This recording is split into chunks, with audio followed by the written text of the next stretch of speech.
তাহলে এই কাজগুলো কিন্তু কমবে এবং বন্ধ হবে। এই জন্য আমরা কেয়ারটেকার সরকারের ফর্মুলা যেমন আমরা দিয়েছিলাম যে ক্ষমতায় থেকে কেউ নির্বাচন করতে পারবে না, একটা সরকার আসবে, ভোট করে দিয়ে তারা বিদায় হবে। এই ফর্মুলায় নির্বাচন হয়েছিল, ভালো নির্বাচন ছিল।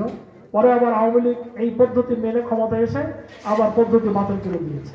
পরবর্তীতে এবার আবার একমত হচ্ছে সকলে এই পদ্ধতি নির্বাচন হবে। সাথে আমরা এটা যোগ করেছি যে ব্যক্তির নামে নির্বাচন না, নির্বাচন হবে প্রতীকের পক্ষে। আরেকটা লাভ হবে কি জানেন? আরেকটা লাভ হবে পার্লামেন্টে সবচেয়ে যোগ্য পার্লামেন্টিয়ার, দেখছে না আওয়ামী লীগের আমলে এরকম করে করে বাংলাও পড়তে পারতো না, এরকম মহিলার একটা ছবি আছে না, দেখছেন না? কোরআন শরীফ পড়েছে না, কোরআন না বেদ না কোরআন না কিছু, এর ধরনের এক শয়তানি, মানে এই সমস্ত গুণ সম্পন্ন লোকজন তারা সেখানে পার্লামেন্টে ছিল। গান গেতো পার্লামেন্টে যে কি নাম তার, পার্লামেন্টের একটা সেকেন্ডের মূল্য, একটা মিনিটের মূল্য কয়েক লক্ষ লক্ষ টাকা।